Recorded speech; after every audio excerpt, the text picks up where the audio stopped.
Alhamdulillah, alhamdulillahi wa kafa, wassalatu wassalamu ala man la nabiyya ba'da wa ba'd.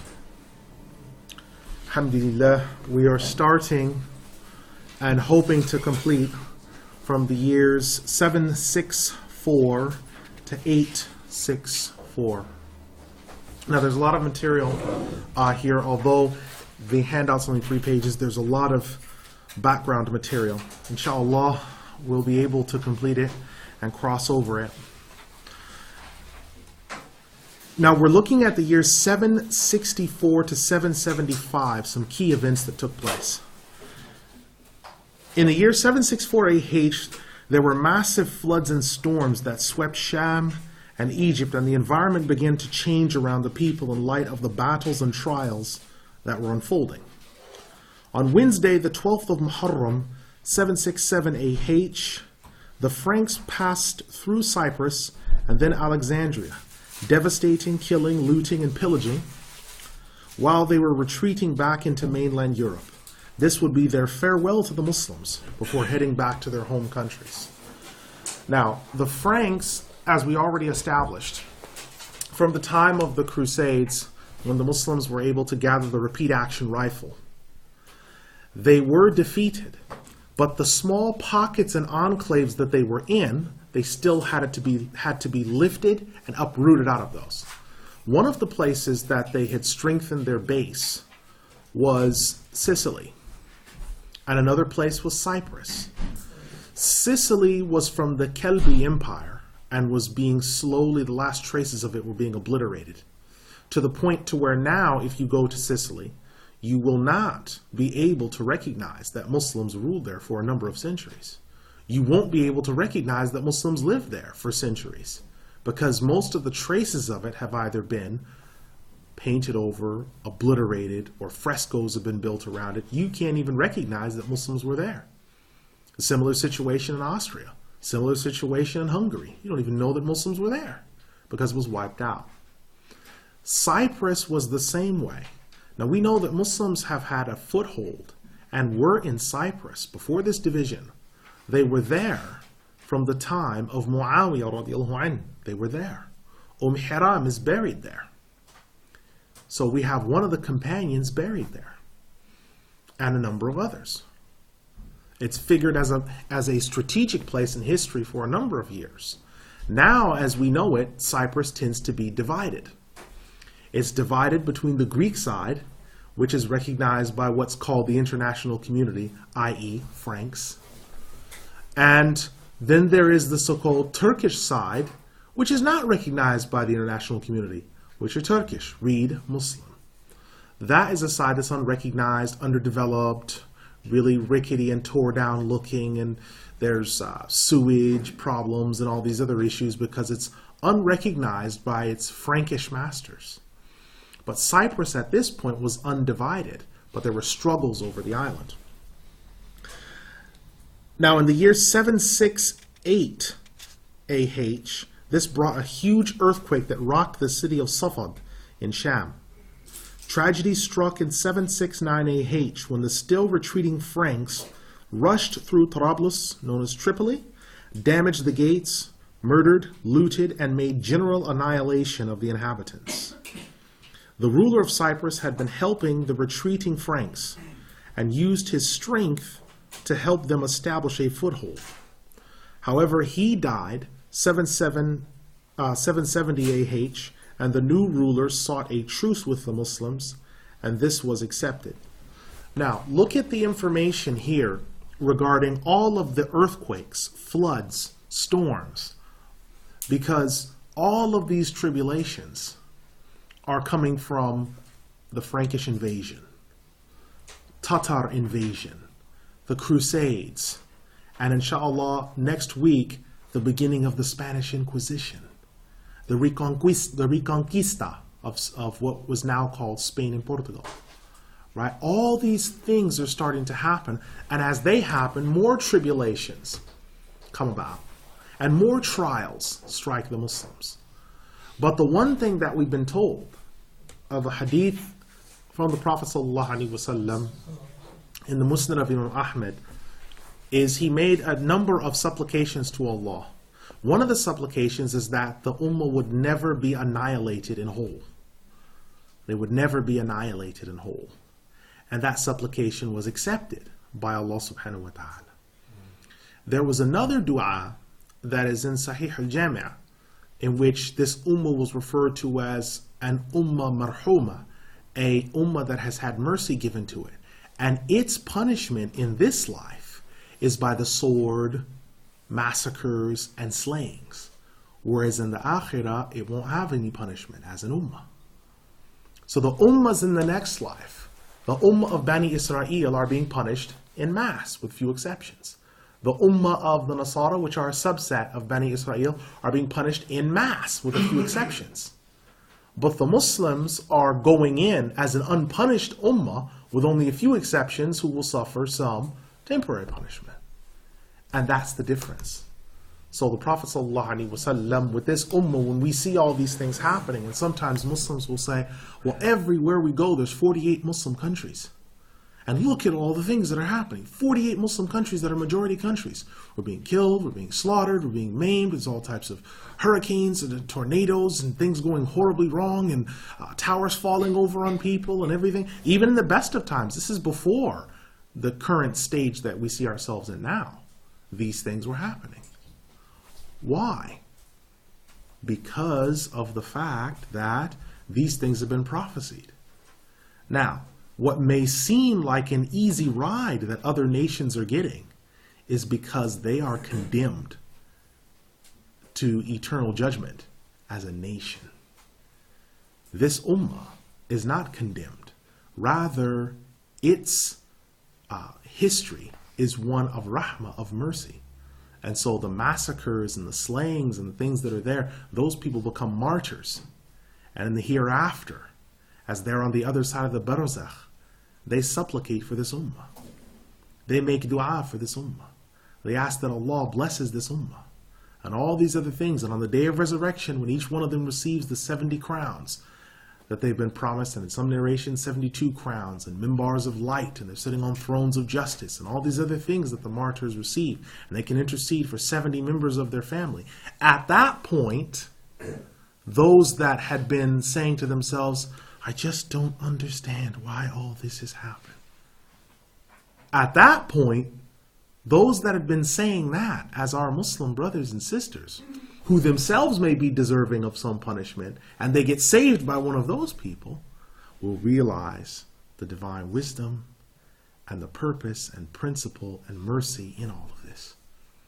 So, if you look at the fact of seeing it in this way, this ummah is having all of its punishment taken out of the way, so it goes into an akhirah spot fresh. Final hadith before I move on, where the Prophet ﷺ said, this is the last ummah coming into the world, but you shall be the foremost on the day of resurrection. The example of this ummah is what I shall mention to you. The children of Israel came, who followed the Jews, and their time period lasted from one portion of a day to the other, and they were given one reward and one portion of wealth. The Christians came, and they were given one portion of wealth from working one portion of the day to the other. The Muslims came and worked one portion of the day to the other, and they were given a double reward. When the children of Israel and the Christians protested, Allah says, this is my decree, and I do as I will. This hadith is in the Sahih of Imam Bukhari. What we also take from that is another hadith that's in Sahih al-Jami', in which the Prophet ﷺ said, out of 70 ummahs, I chose you. Out of 70 ummahs, I chose you. So we didn't choose him, he chose us. So you must understand this. So look at this ummah. Now, 762AH brought about difficulties when a huge firestorm started that was seen in Sham, that burned red hot, And there were also dazzling shooting stars, the most on record, that lit up the sky. Had it not been after Isha, some of the people might have thought it still Maghrib. Now this statement regarding the most on record that lit up the sky, that statement is coming from Imam Ibn al-Imad, rahimahullah. What that shows us is that Muslims were keeping records on shooting stars. There were people that were scholars of meteorology, people that understood about astronomy and everything like this. Because nowadays, we're being taught in this pidgin that is being passed off as a language, English, that no one until the 1700s or 1800s knew anything about science or math or learning, had studied the sky or understood anything about what was going on in cyclical patterns. No one knew anything about that until one day, an old man, originally coming from England, was flying a kite in the rain with a key, a brass key attached to the top of it. And lightning struck it and sent him back with a jolt. And all of a sudden it was realized and discovered electricity. Took thousands of years. No one else knew anything about it. Although there's pictures in pyramids in Karnak, which are 3,400 years ago, that look like massive light bulbs being used to light those pyramids and illuminate them. But all these thousands of years, no one knew. No, that's completely bogus.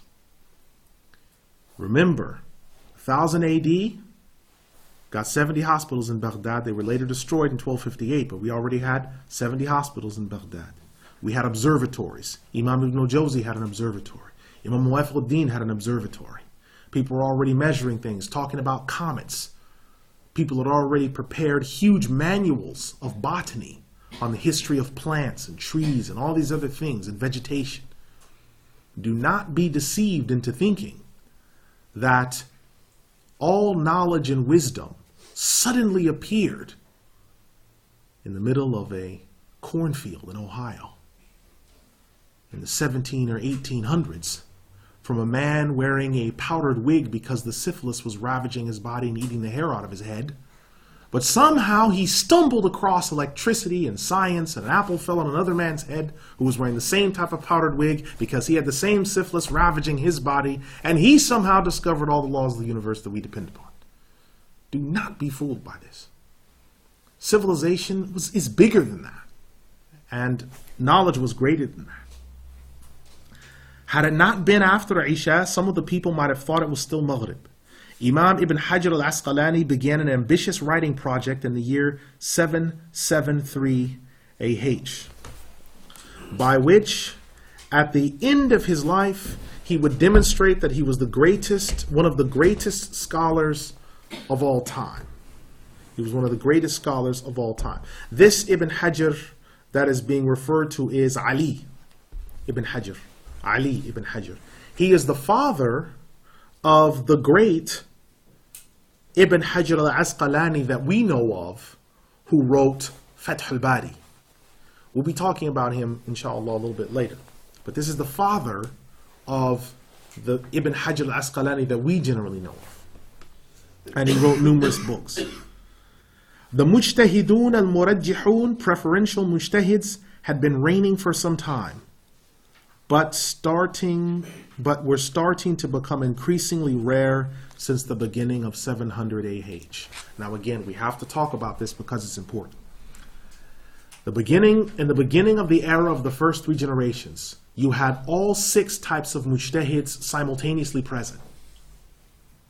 But there began to be the times that came in which the absolute mujtahids, mujtahidun and mutlaqun, like the 4 imams, Aisha, Al-Hasan, Al-Hussein, these were the people that set down the principles, explained and broke them down. They memorized all of the available literature, the Quran and the Sunnah, all of it.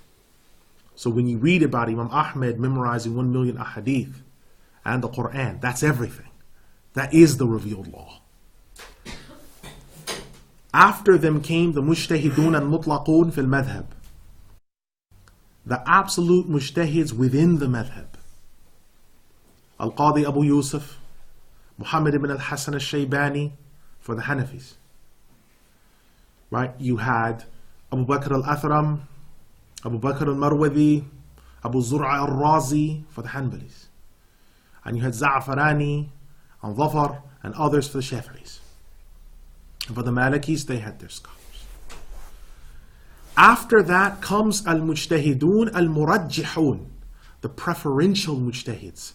These are the people that go through all of the books left behind these two categories of people and simplify and make it easier for the layman to understand what the ruling is on a given matter.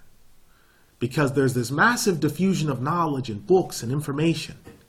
And someone's got to be in charge of dealing with this.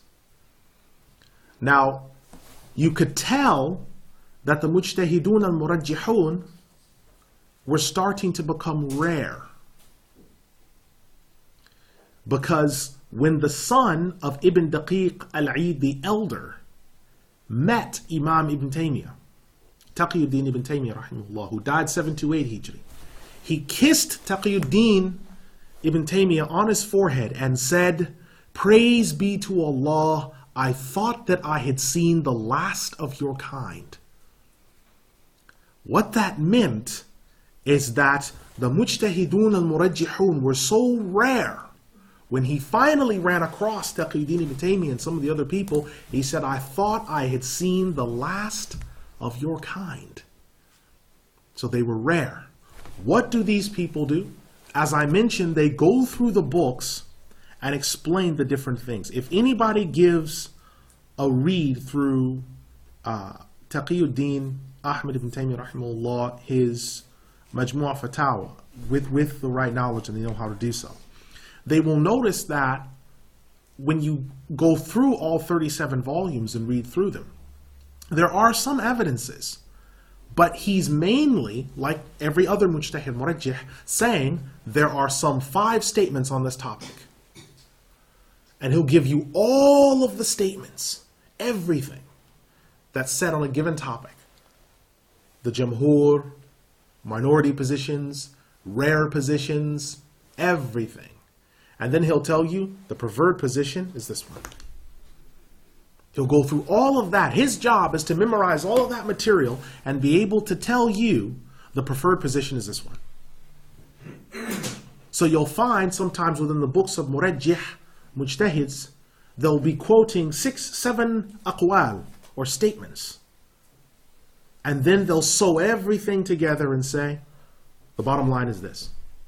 So you won't find a lot of evidence in their books. That's for the Mujtahidun al-Mutlaqun, or the absolute Mujtahids themselves. That's where you find all the evidences and all the arguments. But for the Mujtahid Murajjih, you don't find a lot of proofs in their books because that's not what those books were written for. They've already memorized all those proofs and those other things. What they're doing is they're giving you, if for want of a better word, a computer readout of the end result.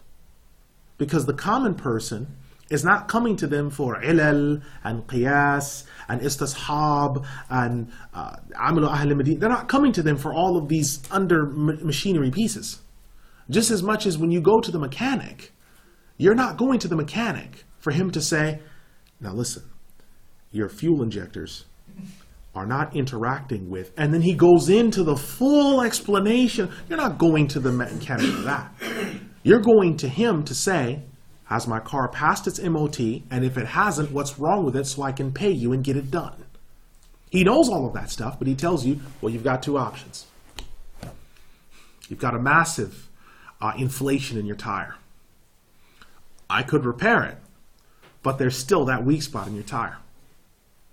Or I could change it for a new tire. But you don't wait for him to go into the breakdown of the radial and how the inner tube workings of the tire go, and you don't wait for that. So the preferential mujtahid, he has all the machinery in front of him, but he can give you the readout on any given subject and tell you this is what the preferred position is. So the layman will often come and say, well, I've heard so many different things about where the hands go. What do I do? Preferential mujtahid, there are these different positions that you've mentioned, but the strongest is this. And that's it.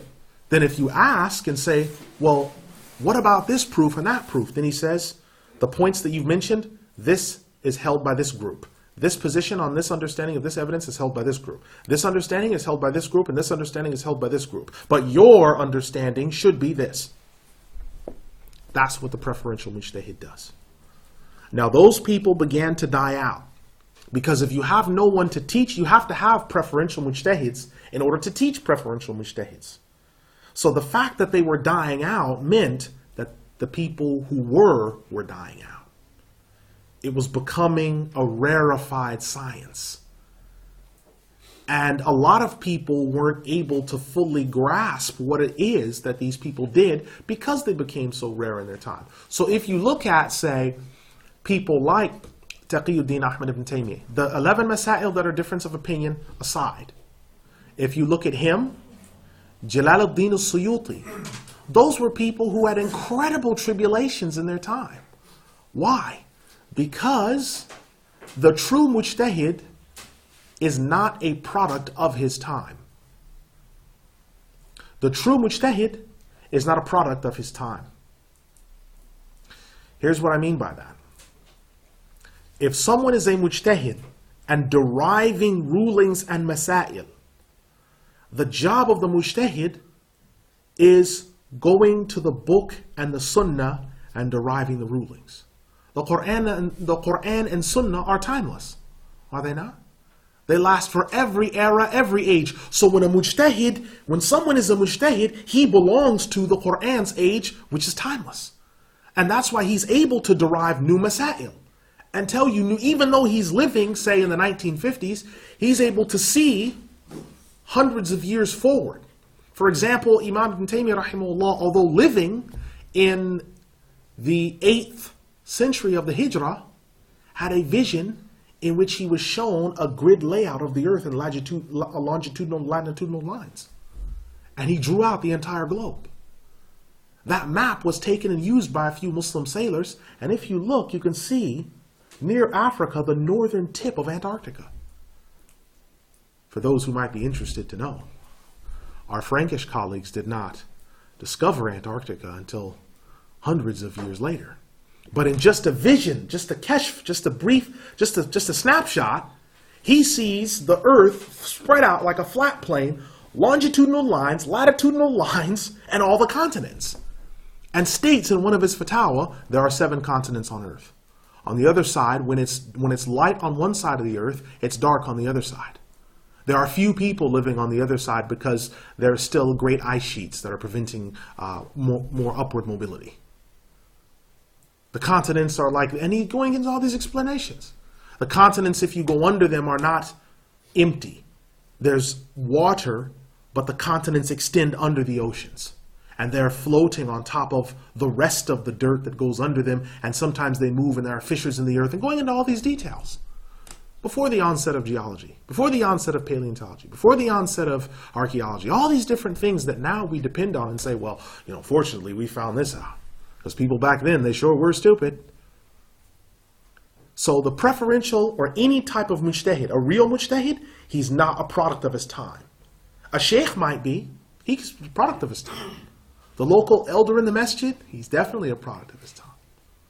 But the mujtahid is not, because he's thinking outside of time and space. So sometimes a fatwa will come and you'll think, subhanallah.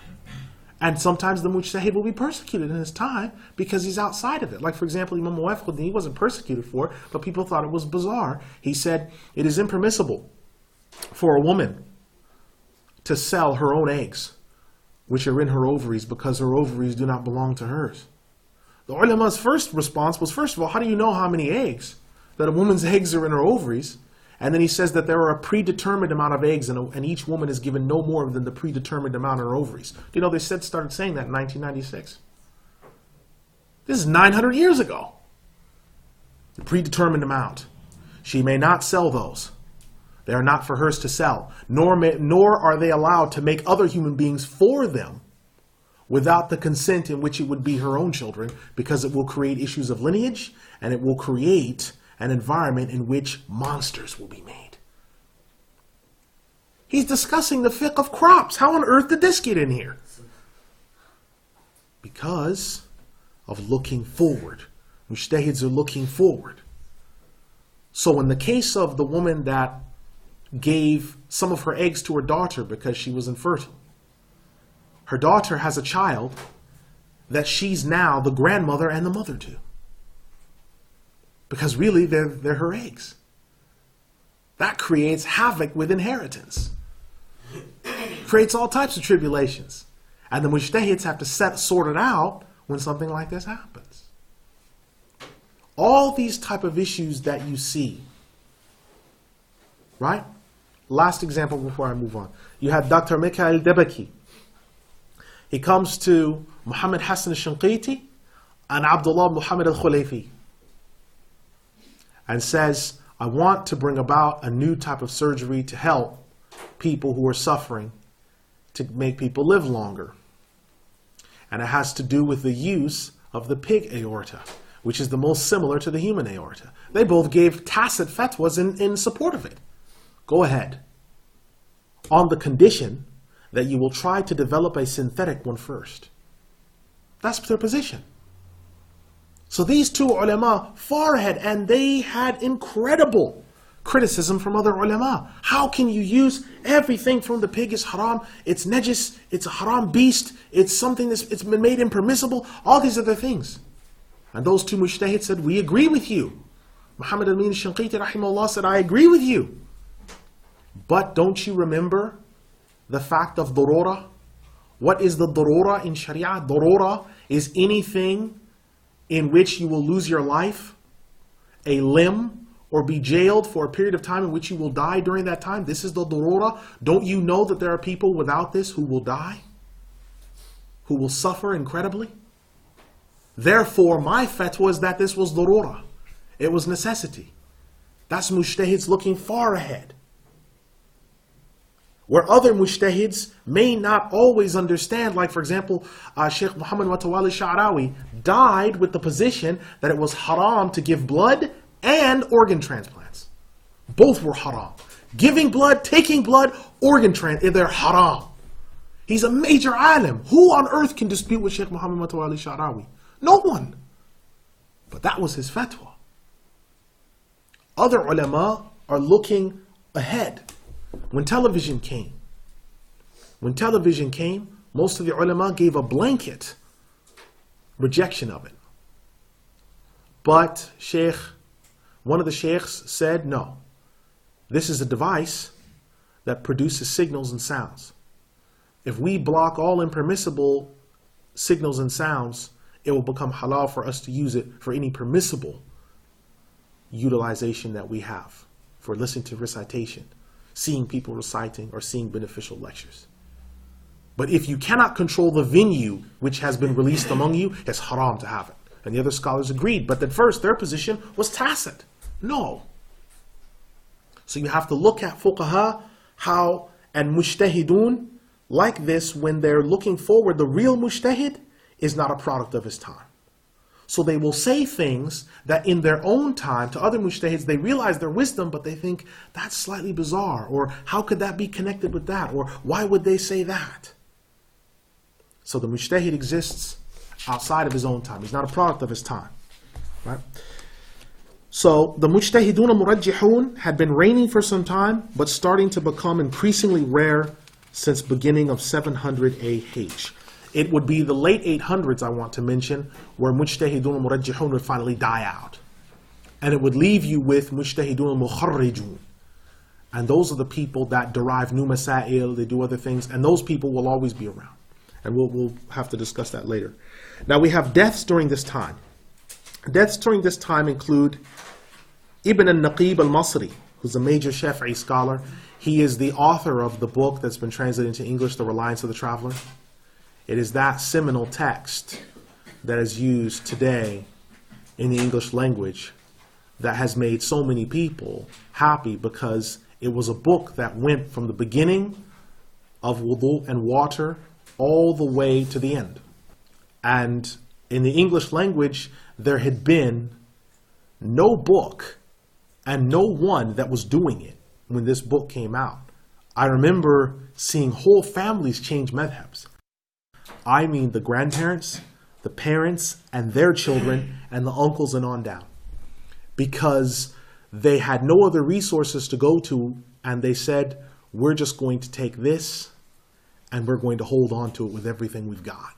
It makes sense, it's clear, it's lucid. The English that's used, the style that's being used is easy for anyone to comprehend. We're going with this. And they just held on it. They just held on to it. And that's a testament to their knowledge. And that's a testament to Imam Ibn al-Naqib al-Masri, rahimahullah. Another alim that died was Shihabuddin Ahmed ibn Muhammad al-Shiraji, who was a Hanbali judge. Salahuddin Abu Safa al-Safadi in 764AH. Shamsuddin Abu al-Faraj ibn Qudama al-Maqdisi, who'd been taken prisoner by the Tatars and later escaped. Jalaluddin Abu Hafs al-Anbari. Sidi Muhammad Wafa al-Masri, a major Maliki scholar and head of the Shadhiliya Tariqa in his time. All of these ulama died 765AH. You then had Burhanuddin ibn Qayyim, who was the son of Ibn Qayyim al-Jawziyya. You had Sitt al-Arab al-Musnida, who was a great female scholar who died in 767AH. Musnida means not just someone who's memorized the Musnad, but they've memorized over 100,000 ahadith. So this sister, having the name Sitt al-Arab, means the lady chief over all the Arabs. This was her name. Sitt al-Arab al-Musnida, scholar of the Musnad, scholar of the narrations, memorized at least 100,000 ahadith. I've said this before and I say it again. If you look in history under chapters of du'afa and mawdu'at, chapters of weak and fabricated ahadith, you won't find in there a woman categorically being classified as a liar or a fabricator of hadith, or categorically classed as weak because of memory. Our general understanding of the females were that the females had and have a stronger memory than the men for memorizing people, their lineages, and their family, and so forth. And it's because of this you have this plethora of female scholars that were there. All the other ulama include Afifuddin Abu Muhammad al-Yafi'i, who was a major Shafi'i scholar. Abdul Wahhab ibn Ahmed al-Dimashqi, who was a major Hanafi scholar. Now, at this time, the Hanafis started coming more into Damascus, so they'd been in Central Asia. And as the Mu'tazila began to collapse within the Hanafis, because they started to be ran out of the Hanafi domains, some of the Hanafis began to come into Damascus and other areas. Now, Damascus, then and now, the dominant creed that's taught throughout the urban cities is the Ash'ari creed books. So the Hanafis became Ash'aris in that area. That's why you'll find of all the different Hanafis you'll meet, that's the only time you will meet Ash'ari Hanafis. And so you will see this difference when people say that are from Central Asia coming from that background, and they go and study in Sham, they notice some slight differences in the ways that the Hanafis who are Arabs, who are Ash'aris from Damascus, how they explain the creed. For example, if someone studies and they say, okay, what are the 14 core attributes? The 14 attributes that Allah subhanahu wa ta'ala gives in the Quran to show the difference between him and a false god. What are those 14 main attributes? Hanafis who are Ash'ari say there aren't 14, there's 13. Some semantic difference. But you'll notice that, so you'll look in the books and say they've got 13 listed here and not 14, of course. Well, Hanafis are Maturidis. Well, all of them except for these. So the position for Hanbalis and Hanafis that are Maturidis is 14 attributes. But for those who are Ash'aris, they say the attribute of creation comes under Allah's power. So we don't see that as a separate attribute. Whereas the Hanbalis and Maturidis say, yes, it is. It's a separate attribute. This is semantics. Do they all accept the ayat? Yes. Do they all accept that it's an attribute? Yes. But it's the dispute of how it's understood and explained. And so looking at the books of great Ash'aris, for example, Abdul Ghani al-Maydani, he is one of the great commentaries on the Tahawi text. He's an Ash'ari Hanafi. You look at the Al-Attar family. They're Hanafis, but they're Ash'aris. The Al-Khursa family. They're Hanafis, but they're Ash'aris. Right? Sheikh Muhammad Fuad al-Barazi, who I learned from, he's a Hanafi, but he's an Ash'ari. And the differences will be slight, but you'll be able to see them. Right? Differences that you will notice. Like, for example, some of them, when you speak to them about, say, the household of the Prophet ﷺ. By household, I mean his parents, his grandfather, or his uncle. They hold a position that is diametrically opposed to that which is in this room. Diametrically opposed to the position of most people in this room that I'm sitting in talking today. And I won't mention it because I don't want to cause a controversy again, because I just mentioned it last time. And there was green wood stacked up outside with ropes. I just mentioned it. I didn't even quote it. I just mentioned it. But the reason why I state it is because if you go and study someplace, you need to realize that those people there are just as dedicated to the Hanafi madhab as you, but the Ash'aris.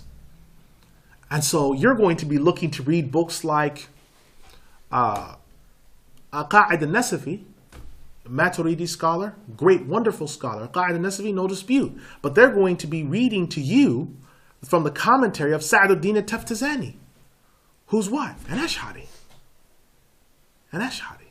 They're not going to be reading to you from Al-Bazdawi, who's a Maturidi. And when you look at the commentaries side to side, you're going to see some differences. That's normal. That's normal. But I say this because if somebody plans on going and studying, do not make the assumption that everyone must think exactly like you, and everyone's going to be exactly like the Maturidis of Central Asia. They defended this religion. They upheld the Hanafi method when it just wasn't being upheld. There wouldn't be a Hanafi method if they didn't. That can't be disputed. They're the champions of that method. They are. But those that came westward took on that creed because why? There were no teachers at all to teach it. And the laity that came to them had no teachers at all to teach it. So what could they do? They went to the books of the Ash'ari creed, al-Barahin and these other documents. And so the Hanafis of Damascus, you will find them in the same way. Further to this, you have Ibn Sheikh al-Salamiyya, Hanbali scholar of Cairo, Muwafaq al-Din al-Hajjawi, chief judge of Cairo, Zainuddin Abu al-Faraj al-Dimashqi, brother of Ibn Qayyim al-Jawziyya, Abu al-Muhasin Yusuf al-Mardawi, and 764AH. You also find Ibn Qadi al-Jabal, who was a Hanbali judge, Ahmed ibn Muhammad al-Shirazi, who is the author of Al-Maqsad al-Arshad. Now this is an important point. In this time and before, in the early generations, particularly starting from the third, scholars among the four schools were very particular on writing biographical literature about who the different scholars were within their school. So if you look at, say, the biographical literature like Tabaqat al-Hanabila, Dhayl Tabaqat al-Hanabila, As-Suhab al-Wabila, Al-Maqsad al-Arshad, Mukhtasar Tabaqat al-Hanabila, and other books all put together, that shows you about 400,000 scholars from Ahmed ibn Hanbal up until now from the Hanbali school. That's not the layman, that's just the scholars, right? The Hanafis compiled similar literature. The Shafi'is compiled similar literature. The Malikis compiled similar literature, these biographical notices, so people would have historical literature on the different types of mujtahids, who these scholars were, what they did, and what they represented. Because it was important to know, from a legal standpoint, who these different ulama were. So this alim wrote Al-Maqsad al-Arshad, which is a latter-day biographical notice on the Hanbali scholars. But other scholars were alive writing Hanafi textbooks on who they were. You have Abu al-Walid al-Gharnati, who was a Maliki judge. Tajuddin Abdul Wahhab ibn Ali al-Subki, who was a Shafi'i judge.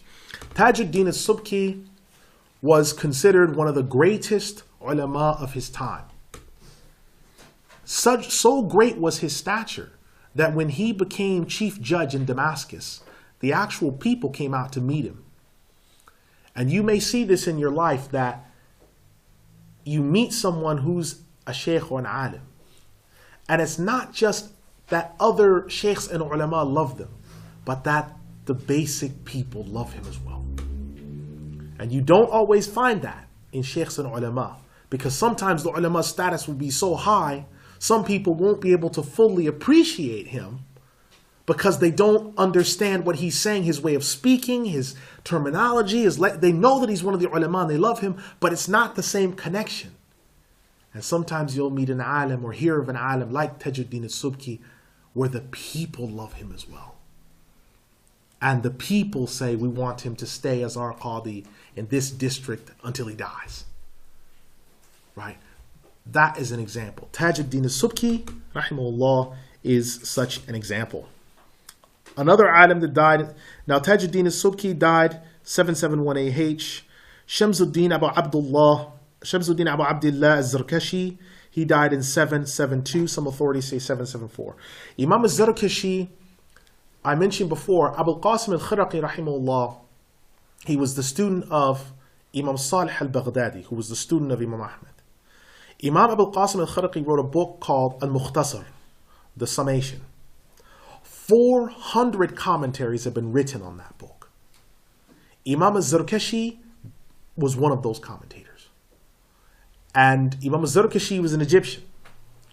And Zarkashi was known for, because I've read that book, and he will take all of the positions that there are, because he's a mujtahid mutlaq fil madhab. He'll gather all the positions that there are, put them under one heading, and then he will slowly begin to unfold everything. I'm sorry, he's a mujtahid murajjih, excuse me. So as a preferential mujtahid, he'll gather everything together and then start to unfold it and say, okay, this belongs here, this belongs here, this belongs here. And he'll slowly begin to put the pieces together. And by the time you finish the chapter, let's say on wudu, not only do you have a greater understanding of wudu or what have you, but you understand why there are differences. With all the aqwal and all the differences, you can see why. Another one is Sirajuddin Umar ibn Ishaq ibn Ahmed al-Ghaznawi al-Hindi, who's a Hanafi judge in Egypt. Now he actually came down from India. And he's originally from Azerbaijan. He's one of the big Hanafi ulama from Azerbaijan. He's actually from there. And he was such a great scholar that he actually had to be sent from where he was at to Egypt to be able to compete amongst all the Shafi'is, because he was greater than everyone else in his local township in his area. And so the Hanafis of Egypt said, well, we have no one to compete with the Shafi'is. Can you send someone? He said, yes, we'll send Imam al-Ghaznawi. We'll send him down. And so they sent him, and he more than held his own.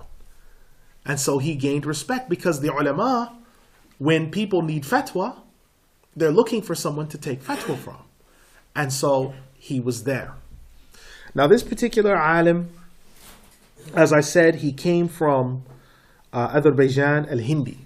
What you'll also find later, and you may want to note this just for later, is that when you look at a lot of the latter day hadith scholars, a lot of them will have the last name as Sindhi, because in the last 300 years and more ago, the big ulama of hadith, big ulama, were from Sindh.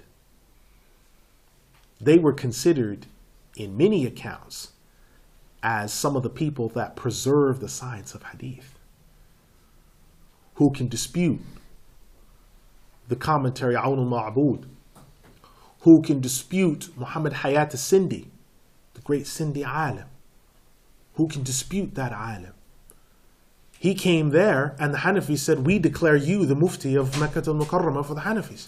He hadn't even properly set his bags down or anything.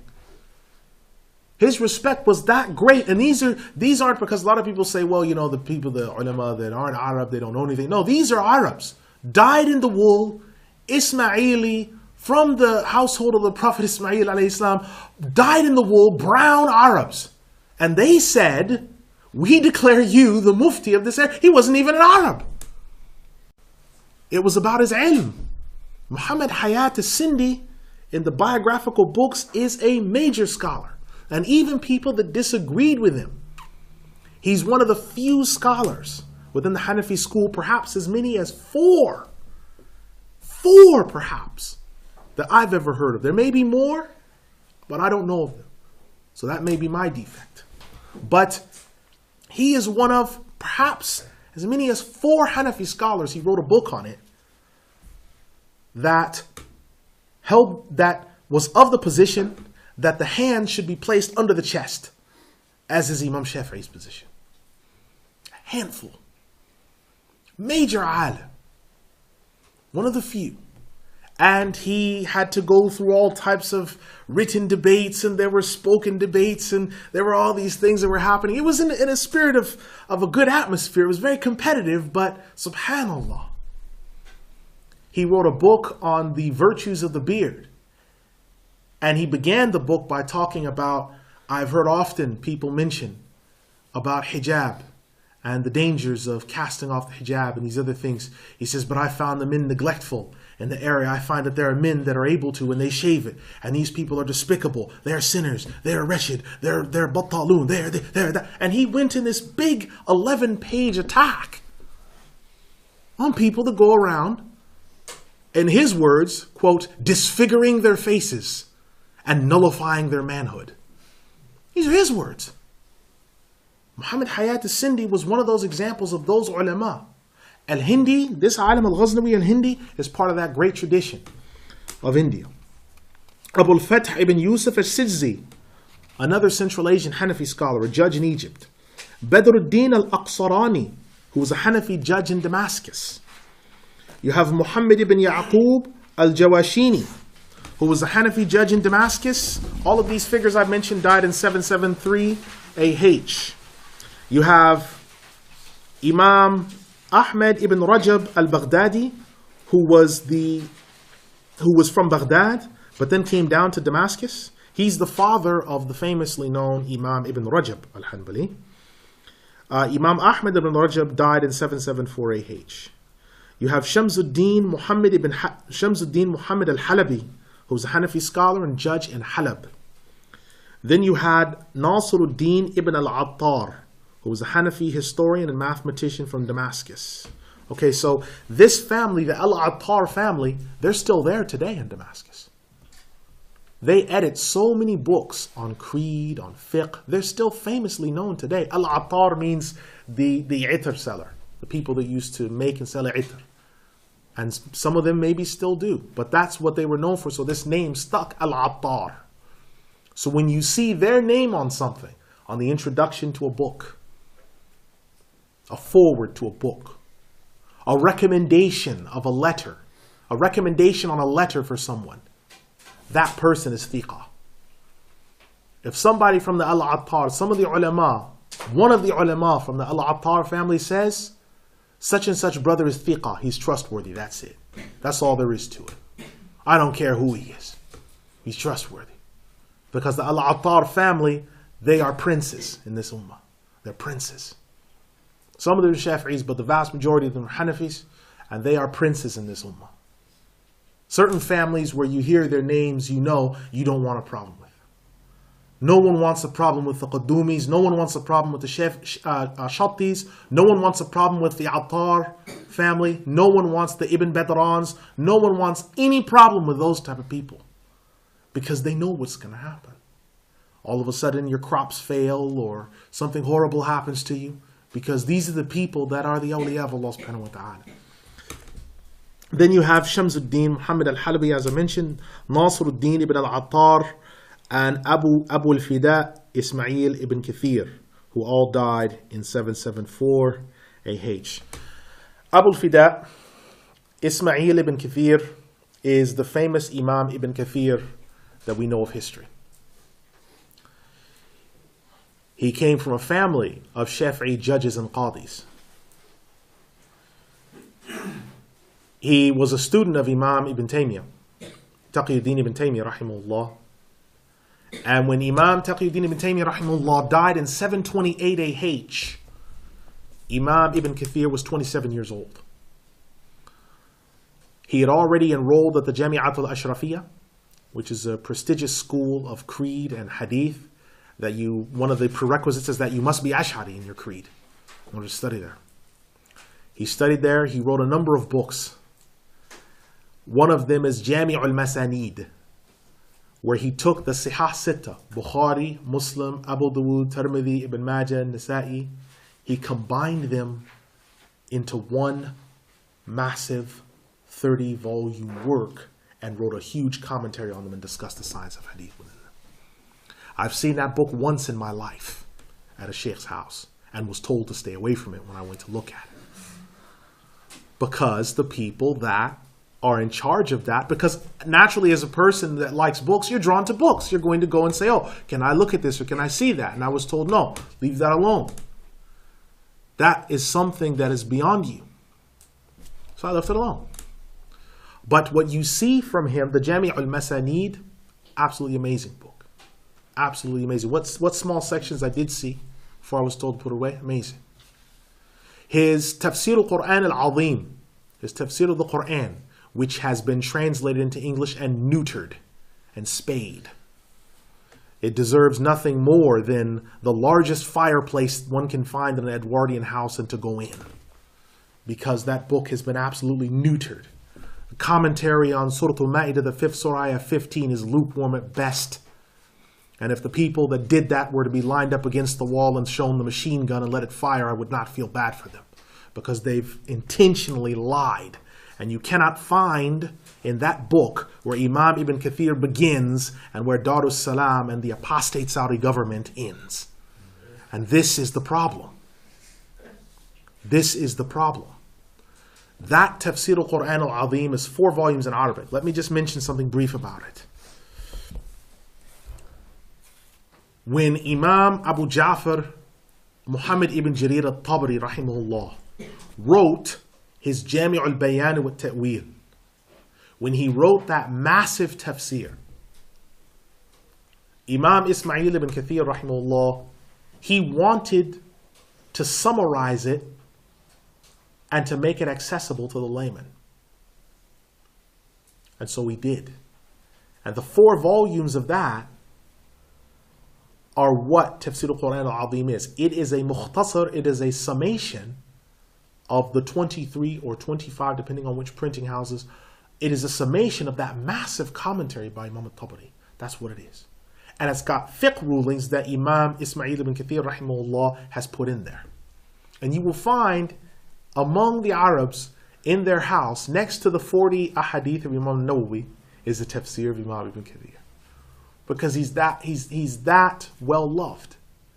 If you want to make a point with the Arabs and you're talking something in tafsir, quote Imam ibn Kathir. If you want to make a point, you quote him. You want to make any point on tafsir, yeah, but Imam ibn Kathir rahimahullah, he said this. And then people say, well, we'll have to check that. And then when they check it, we did say that. He's probably right. Few people want to differ with him. Few people. Because his encyclopedic knowledge, you're talking about a man that in his mid-30s was the Qadi over 5 countries. Mufti and Qadi for 5 countries. 5. Syria, Jordan, Lebanon, Palestine, and what we're calling today is the state of Israel. Those 5 countries, he was the Shafi'i judge, hadith scholar, and Qadi at one point for those countries. That's the type of person Imam Ismail ibn Kathir rahimahullah was.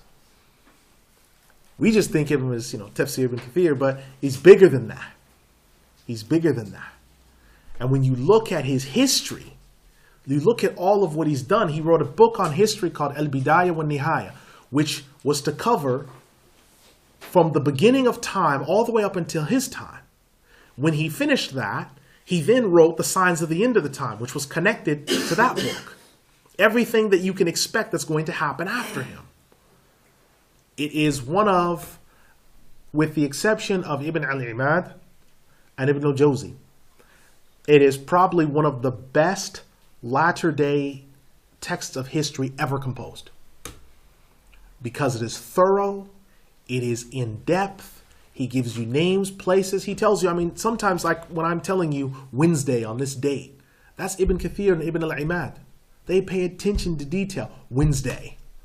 It happened on this date. Imam Ibn al-Imad, just to show you that, how serious it is, sometimes he'll tell you, and it was a very parched day. And it was cloudy. He'll actually give the weather and break down other things as well, just to show that he has this requisite knowledge. So when you talk about Imam Ibn Kathir, rahimahullah, you have to put him in that standpoint. A mujtahid, an alim, a faqih, and all of these things. You have to put him in his proper perspective. Then you have Muhyiddin al-Qurashi, Hanafi scholar who died in 775 AH. All right, Qurashi because he's from the household of the Prophet sallallahu alaihi wasallam, the Quraysh. Qurashi, when you see on someone's name, when it's Qurshi or Qurashi, that is a reference to them being related to the Prophet sallallahu alaihi wasallam. And I'm not sure how they do them here or in other places, but generally, when people are related to the Prophet sallallahu alaihi wasallam, they're registered in some countries to keep those people from getting zakah and to keep them from claiming benefit, because it's haram for the household of the Prophet sallallahu alaihi wasallam to take zakah or to take zakat al-fitr and to take benefit in things like that. They've been forbidden from that. There's a statement of the Prophet sallallahu alaihi wasallam that mentions this, and it's further emphasized by the fact that there was zakat al-fitr lying around, and Al-Hasan went to take a piece of it, and he swatted his hand very hard, and he pulled his hand away, and he said, "We do not take from the zakat al-fitr. This has been made haram for us." So this is why it's so important that we know who these people are. Now we look at from the year 776 to 805. A famine struck in the year 777 AH, in which the people of Sham, so desperate for food, ate the dogs in the area and the bodies of the dead around them. A comet appeared in the sky after Isha prayer in the year 778 AH, and stayed there for a number of nights and grew bigger, until finally disappearing after some time. Now, the difference about this comet is Allahu alam whether it was Halley's Comet, which appears every 85 years, whether it was the Hale-Bopp Comet. It's really difficult to tell which one it was, because Imam Ibn al-Imad, rahimahullah, Ibn Kathir and others, they didn't actually give a lengthy explanation of the cyclical pattern of this particular comet, or whether it was a disturbance of one time. Some people might think that maybe it's Halley's Comet. It might be. But Allahu alam, unless we really check deeply into history.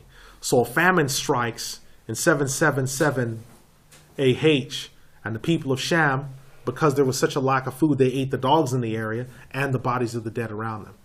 Because it had to do, again, because there were some of these leaders that were more really figureheads. You had emirs, sultans, these different people. Often what would happen is they would use the treasury like their own personal wealth. And that would deprive money of other people. Their ulama would go, stop them, but then after a little while it would start again. And sometimes when there was any failure in the system with regards to wealth, what would happen is those leaders or sultans, they'd be safe. They would be fortified in their positions and in their fortresses. But the actual people would be starving. And it's a lesson that we learn about earthly rulership. When the year 785 AH came, some of the mu'adhdhins in Sham started reciting peace and blessings on the Prophet sallallahu alaihi wasallam after the adhan, and then it spread to some other places. The initial time had been by the command of Najmuddin at-Tanabdhi. Now, this is an important point. Sometimes you may go to a masjid, or you go to masjids, in which people before and after the adhan, وَالصَّلَاةُ وَالسَّلَامُ عَلَيْكَ يَا رَسُولُ اللَّهِ, they'll do that. Right before or after the adhan. That's not an issue. That's not an issue. As long as they know that this is the basis of it, and not to persecute people or treat other people harshly who don't want to do it. Because this issue first came about in 785 AH. If somebody was to say, well, we do it because of the order of Najmuddin at-Tanabdhi, I don't have an issue with that. But if somebody comes in and they are there to give the adhan, and they tell them, do this, do the Salat al-Salam before the adhan, and they refuse, and then they start to be harsh with them. They start to become harsh or reproachable. They start to become very stringent towards that person. That's bid'ah. Because that's not established. You have a custom and aada, and then you're trying to impose it upon someone that says, no, I don't want to do that. And you tell them, no, you have to do it. And then you always use that old red herring. Well, he doesn't respect the Rasul sallallahu alaihi wasallam. He doesn't love Rasulullah sallallahu alaihi wasallam. He doesn't love the Prophet sallallahu alaihi wasallam because he doesn't want to do it. When the actual reality of it may be that he does love the Prophet sallallahu alaihi wasallam, or else why would he be in the masjid to come pray or give the adhan? He does love the Prophet sallallahu alaihi wasallam, but he doesn't want to do that. Right? So you have to, again, be more cosmopolitan in how things are looking. Do not go to a masjid or have someone come to a masjid that you frequent, and then because they don't do it exactly like you do it, then you say, well, subhanallah, these people, they don't know. Maybe you don't know instead. I don't know how many times this has happened where I've been places, or other people that I know have been places, and they've been treated harshly or persecuted or questioned. Their sunnitude has been sort of put on the bar. How Sunni is this guy? Let's send him an email. How Sunni are you? Try to get to the bottom of it. Let's ask him some questions. This should fortify us with what we need. But those people, they don't like to be put in the other situation because it puts them on the spot. When I went on Hajj in 2009, and people came with me that had this attitude, and now they're in the very cradle, the very basin of the Hanbali madhab, and they do group dua after the Fard Salah, and they're accosted by the Imam and the congregation. I watched them from afar, not in pleasure, but saying to myself, do you now understand how it feels? Because they say for 1,200 years we've been upon this and we've never seen this. What is your creed? And they began to be interrogated. And they started to try to justify themselves. Oh no, it's from the Sunnah. They said, we're from the land of the Sunnah. It's not from here. Born and raised our whole lives. And the old men are saying, we've never seen it. The young people are saying, we've never seen it. The younger people are saying, we've never seen it. The Imam says, I studied for 12, 13 years. I've never seen it. It's not from this deen. And I thought, how does it feel to be on the opposite end and to receive that spoon of bitter medicine that you have to take? How does that feel? Well, eventually I had to get dragged in and involved. And I said, these people here are upon the madhab of Imam Abu Hanifa. And I went into a long explanation. The Imam is very nice. Imam Khalid is a very nice man. And he said, yes, we respect him, but our way still better. So you see, some people, you can't change it. And it's that same stringency, that attitude, Hanafi madhab or nothing, Ahmed ibn Hanbal or it's batil. It's that attitude that's going to keep people at each other's throats. You can have your preferred position without being a bigot or a nutcase. You can have your position, but do not persecute others. And those people that were there, I could see that after they'd been sort of beaten and broken down a little bit, they were more humble because they had taken the position with other people that somehow they didn't know the Sunnah. Now here you are, not far from Mecca, by people born and raised in Mecca and around that area that are telling you we're from the land of Islam, and where did you get that from? How do you defend against that? Where the gentle old man said the Quran came down in the Hijaz, not in Asia. How do you dispute with that old man? You can't.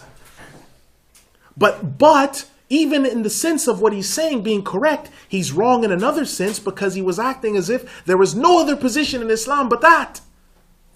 Is it bid'ah makruha? Yes. In the school of Ahmed and Malik, yes it is. Is it bid'ah muharrama? No. Because another position. And we could argue about that for hours and generate a whole lot of heat and no light. So what I'm saying is you have to be willing to accept that there are these differences. You'll go to a masjid, they don't do salat and salam before. It's never been done at Masjid al-Haram. Before the Saudi excursion, it wasn't done there. The Dome, Al-Aqsa, it's now done sometimes, intermittently at Al-Aqsa, but not all the time. The Umawi, the Qarawiyin, right? Not all the time. And some places not at all.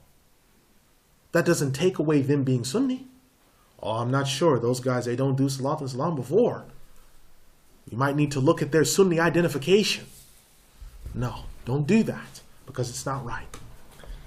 Further to this, we look at huge fires in 787AH. They burned large amounts of property in Egypt. While in 788AH, there was good news. Madrasat al-Barquqiyya was being finally completed, and the scholars teaching at that place were there. Scholars from all 4 schools immediately began teaching there, and the people were flocking from different locations to learn or send their children. Barquq is usually one of the words used for plum. I don't know why. The ulama may have been because there was a ruler in that time who had the name Barquq, the madrasa of the plums. And Barquq, because it's luscious and it's filled with sweetness, maybe that was the wisdom and why they chose that name. But ulama from all 4 schools were teaching at this madrasa. That's togetherness. That's unity. That's working together. That's what this deen is about. That's what this ummah is about. That's what Ahlus Sunnah wal Jama'ah is about. People working together, although they hold differences. Some of you in this room hold differences. They're peripheral differences, but they're differences that you hold on to very faithfully that are different to mine. And I hold differences that I cling to very faithfully, that I have, that are different to yours. But the fact that we're able to sit in the same room and pray behind one another and eat, enjoy each other's company, is a measure of the maturity that is within Ahlus Sunnah wal Jama'ah, which we should continue to foster. Now, a large section of Damascus was burnt to the ground by a freak brush fire in 794 AH. Even minarets and part of the old quarter perished. This was also the time that the great Khan Tamerlane made his way to Iraq with a huge contingent of soldiers. Tamerlane destroyed Baghdad, Shiraz, and Tabriz in 795 AH, and there was much loss of life during his reign. He headed to Tikrit in 796 AH and besieged the area until surrender, and then he killed many people around that location. Tamerlane was the successor of the last great Khan. And so as Tamerlane began to do, and some people pronounce Tamerlank, as he began to go and to come back to these different cities as the great Khan, he devastated Baghdad, Shiraz, Tabriz, because they wanted these cities held under. One of the things that needs to be remembered about the Tatars is the Tatars were a mobile, conquering people. The demise that came to the Tatars came at their defeat at Ain Jalut from Baybars, and also came with them becoming a sedentary people. Because the Tatars, what they would do is they would conquer a people, take the whole population prisoner, and keep moving. And so as the army increased, people would think there must be millions of them. Yes, but most of them aren't soldiers. They're just prisoners that were taken and carried along, the goats and the sheep and the women and children. And you'd even sometimes see they'd be moving like a haze. And you'd find ulama that have been taken prisoner. They're praying their 5 times salah. There'd be Buddhists on the side with their incense burning, and Hindus and Christians doing the mass. And you say, what on earth is going on here? And for the Tatars, they felt the same way religiously. They're all the same to us. They're not Tatars. We'll take them all. And so when Tamerlane is going into these huge areas, he's just taking over and just absorbing and mobilizing. But what was happening is the Tatars were starting to settle down, which meant that some of them were starting to consider their position more in life, whether or not they want to stay nomadic. Some of them started to settle down and become Muslim in a real sense and get married. Some of them started to give up warfare. Some of them lost the ability to continue warfare because once they became sedentary, they didn't remember the art of war that they'd learned all those years ago in Central Asia. They forgot it. And their children became technocrats or bureaucratic and quite soft, chubby. And then they were easy to kill by the quicker, sharper, and more unrelenting Muslims who, although sedentary, would not give up. And so this is what was happening to them. Now 797AH began with Tamerlane and Tumuktush battling over the position of the great Khan. So there are people within the Tatars that are unhappy with what's happening. They want to still keep the very nomadic conquering pattern and either put to the sword all the people that are under them or take them prisoner back with them to Mongolia or the other Central Asian places and keep rolling along. Because the Mongols came, or the Tatars came, and as they rolled through, down from areas by Mongolia, across the Central Asian steppes, they pretty much engorged themselves on any empire that happened to be in the way. The Tatars were not a people that were looking for colonization. They were looking for conquest, subsistence of their agriculture, and food. Because in the course of battle and warfare, they'd run out of food and say, we're out of food, we're out of provisions. What do we do now? And they would say, well, we have to conquer somewhere new. They would conquer somewhere new, devastate, burn, loot, eat themselves out until they said, we have no food. We have to conquer somewhere new. And they carried on in this same vein. Well, eventually with the Muslims, as the Muslims start fighting back and they get defeated for the first time in history at Ain Jalut, they're out of provisions, they're out of food, and they've been defeated. Imagine what that did to their confidence. And then they began to have internal structural arguments among themselves and the tribulations that that creates. So this caused disarray in the army and led to minor skirmishes. The cracks in the Tatar strength became internally visible and not just externally after a number of setbacks in battles. Tamerlane conquered huge sections of India in the year 800 AH and began killing large numbers of people, starting with governors, scholars, and others. No difference was made between any religions. So we didn't care whether they're Brahmins, whether they are low caste, whether they're light, dark. Oh, these ones, they're Sri Lankans, leave them alone. No, he made no difference between them and slaughtered them all. And so the Tatars come in, and the word that was used for themselves sometimes besides Tatar, Mongol, gets corrupted to Mughal. And it's later that you would have what we're calling the Mughal Empire. And so you find people that are sometimes classified, oh, this person, he's from Muhajir Baradari, he's from the Mughals, and all these other things. Yes, he's from those lineage, but probably so are you. Because you go back far enough, and maybe your name is Temurlenk or Uqtush or Ipchak, or you have these strange names, and you think, oh, we must be from Russia. No, you're not from Russia. You're from somewhere else. And you try to carry on because this synthetic nation called Pakistan has been created, that you're all one race, even though none of you look like each other. You've created this whole structure that, oh, we're Pakistanis. Well, what was there before 1947? Well, there was nothing. Okay, so then what were you then? Well, then there was undivided India. Okay, so what was there before then? And then you have the Mughal Empire. Then the white Mughals, when the Pathans came down from Afghanistan and conquered, there was this era of very fair kings who were harsh and brutal and all these other things.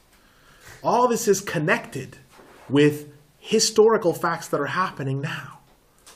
If you ever wonder why there are some in which there's a strong resemblance between someone in your family, and then you look at someone that's, say, from Laos, or someone from Burma, or someone from somewhere in Central Asia, Samarkand, and you think, subhanAllah, this is an uncanny appearance.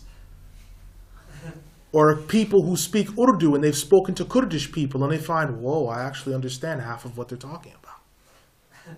Or people who spoke Osmanli, which is the old Turkish, and then they speak to someone who speaks Urdu, and the person that knows Urdu understands everything, and the person in Urdu answers back, but the person who knows Osmanli can't reply to them because they don't know enough of what they're saying. That's not accidental. There's reasons for that. Because it's a lot of the intermixing and things that happen here. Now, 801AH entered upon people with a plethora of amirs, governors, sultans, khalifas, and other people claiming leadership. In spite of this issue, the scholars still kept sending out armies and so forth. Another great fire swept through Mecca in the year 802 AH and damaged property and also sections of Al-Masjid al-Haram. Al-Musta'een Billah became the new Khalifa after the death of his father Al-Mutawakkil ala Allah the first, in the year 808 AH. Al-Musta'in would be the 44th Abbasid Khalifa. Al-Mu'tadid, the second, would come to power in the year 816 AH, making him the 45th Abbasid Khalifa, followed by Al-Mustakfi the second in 843 AH, the 46th Abbasid Khalifa. Although figureheads, people could see that the Abbasids would soon disappear as the royal family was starting to lose contact with fresh blood for marriage and the symbolic support of the people. Only 10 years later, in 853 AH, Al-Qa'im would become the 47th Abbasid Khalifa after the death of the previous one. Now, here's why this is important. The Abbasids were dying. Just their symbolic power was dying. They hadn't had any real power since, well, Al-Qadi Abu Ya'la took it from them. So they were dying. They were eroding. They were eating themselves from the inside out. Arab men marrying Turkish or Armenian wives. But because their power base was slipping, because they had no influence to implement anything, they started to glide further and further away. Baghdad gets sacked, they're taken to Egypt. What do they have to do there? The Egyptians recognized them in terms of their lineage, but they didn't know them as a people. The Egyptians knew Baybars, Qutuz, his sister Julanhar. All these other people, they didn't know who any of those people were on any real personal level. And so the Abbasids in many ways were alienated from the Egyptians and the North Africans. Also during this time, the Seljuks were starting to wear down. And now you had Uthman I and his children, the Ottomans. They're starting to gain influence and rolling over the desert. And what they'd done is they'd converted to Islam. They'd come into the religion, and they, to put it in no other word but a simple word, they went madhab shopping. And what they said is, we're going to take on something that is going to become our governing system for our transactions, buying, selling, renting. We're going to use that. We as a Turkish people have a very complex family structure. We need a complex system. And so they looked at each of the four and they said, the Hanafi one seems the most complex that can deal with the complexities of our society. We're taking that. And they became missionaries for the Hanafi madhab. Everywhere they went, they set down minarets, masjids, which is how the Hanafi madhab was able to spread, as we mentioned before, in regards to administration and being inside the administrative structure of the government. The Abbasids took it that way and further. Everywhere where the Ottomans were, Hanafi madhab was there. It was there.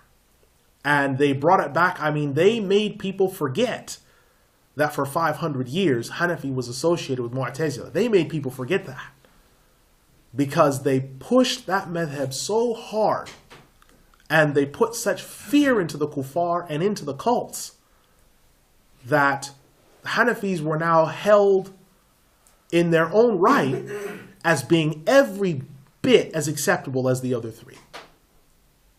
Because there was always that perception, as the Hanafis had been working on it and building up their scholars from Central Asia, there'd always been that perception that because Hanafis had Mu'tazila among them, they're really not quite on par. They're Sunnis and everything, but they're not as on par as the rest of us.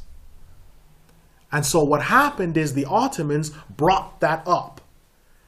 And as the Ottomans rolled along, they continued the process of consolidating and defeating the Tatars, leading to cases of Tatar mass conversion. So then what do the Tatars become? Muslims? What madhab? Hanafis. So the Mughals become what? Muslims. What madhab? Hanafis. And the Mughal Empire are Muslims? Yes. What madhab? Hanafis. The white Mughals, they become Muslim. What madhab? Hanafis. That's how all this happened. And you have the Ottomans and the Seljuks in a wider sense, but the Ottomans more specifically to thank for that. Spreading the fiqh, spreading the knowledge, building on the knowledge that's there. All these massive monuments, these big tiled buildings. all these stone monuments. Who on earth is there that can dispute the resplendent glory of these huge, mammoth masjids in Turkey, or the areas around them? The Suleymaniye with the 7 concentric domes. Those are built by our Sunni fathers, particularly Hanafis, built those. They redeemed the madhab.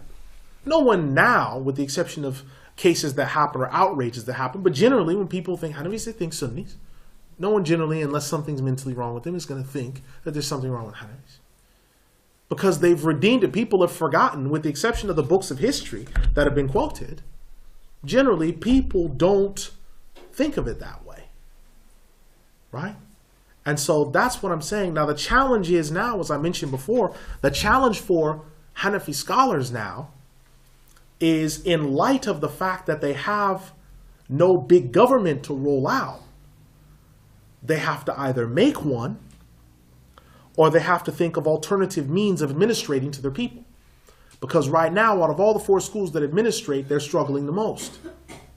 And so they have to think of ways to do it. And that's why when you look at the Central Asian Hanafis, they've become more conservative than the Hanafis that are Arabs.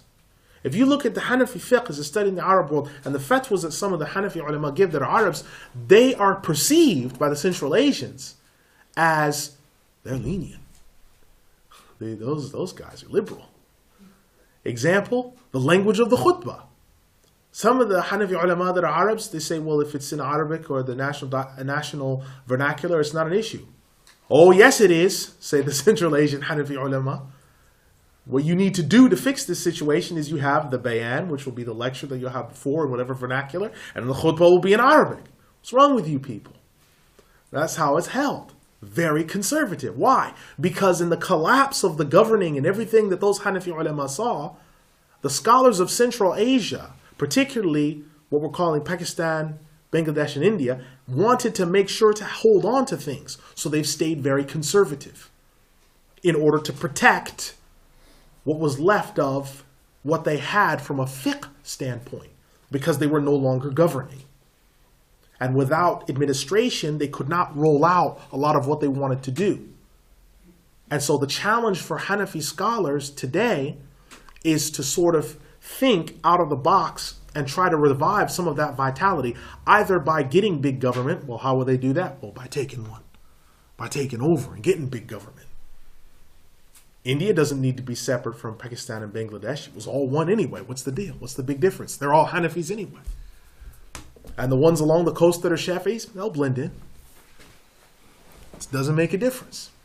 So right now, because they're a madhab, the Hanafi fiqh, because they're social conservatives, they're fiscal and social conservatives in their fiqh, they need big government in order to implement that. Under Hanafi fiqh, when you look at the Ottomans and the Abbasids, government was huge, military spending big, and the private sector was small. But it worked if you've got big government.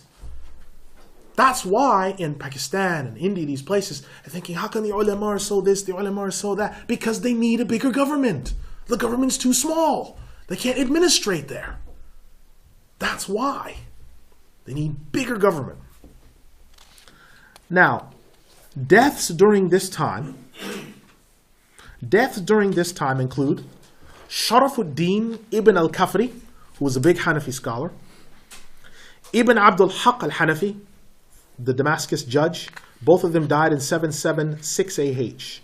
You have Dhunnun ibn Ahmed al-Surma, again, another Hanafi judge from Azerbaijan. They produced some great ulama, Azerbaijan and Armenia. They produced a lot of great Hanafi ulama. Ali ibn Muhammad ibn Hajar al-Asqalani, an Egyptian Shafi'i scholar. Now, I want to mention something about him. He is one of the great scholars of the past, along with Badruddin Abu Abdullah ibn Asbasalar al-Ba'li in 777. Now I want to say something about each of these, but I'll come to Asbasalar first.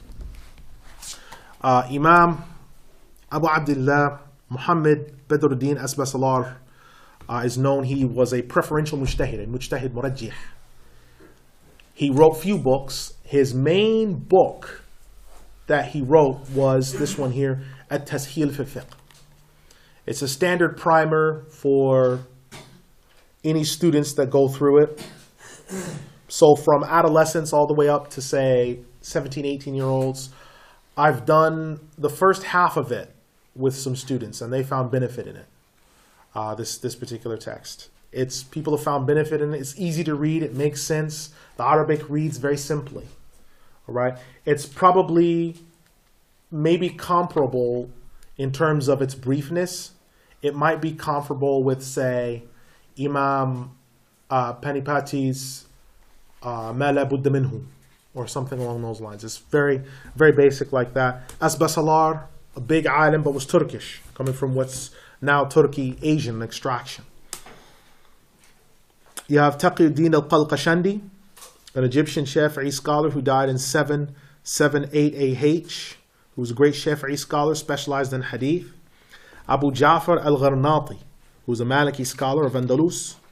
Abu Bakr ibn Muhammad al-Tarsusi, Hanafi scholar, in 779AH. Tarsus is Tarsus, which is in today's Turkey. So before the Ottomans had even really set down a state properly, they'd already sent out some of their missionaries to build on what they'd started and to have ulama in those places. And Tarsus, or Tarsus, was one of those places. Ruknuddin Ahmed ibn Muhammad al-Qarmi, who was also a Hanafi judge, and Ibn al-Kishk, who was a Hanafi judge from Damascus in 783AH. Nowadays in Egypt, the Kishk family, some of them are Shafi'is and some of them are Hanafis. Like Abdul Hamid Kishk, right? Shafi'i, right? Great preacher, great scholar. But most of the Kishk family are Hanafis. Most of the Kishk family are Hanafis. Very great history. Very great history. Ruknuddin died along with Ibn al-Kishk in 783AH. You have Akmaluddin al-Babarti al-Rumi, who's a Hanafi judge from the city near Istanbul today. You have Sharafuddin al-Ibtali, who's a Hanafi judge in Damascus in 786AH. Ibn Adim al-Hanafi in 787AH. Shamsuddin al-Qunawi, who was a Hanafi scholar of great repute who died in 788AH. Al-Qunawi are the scholars that are coming again from Central Asia. You cannot get away from the Central Asian Hanafi scholars. They're remarkable. You cannot get away from them.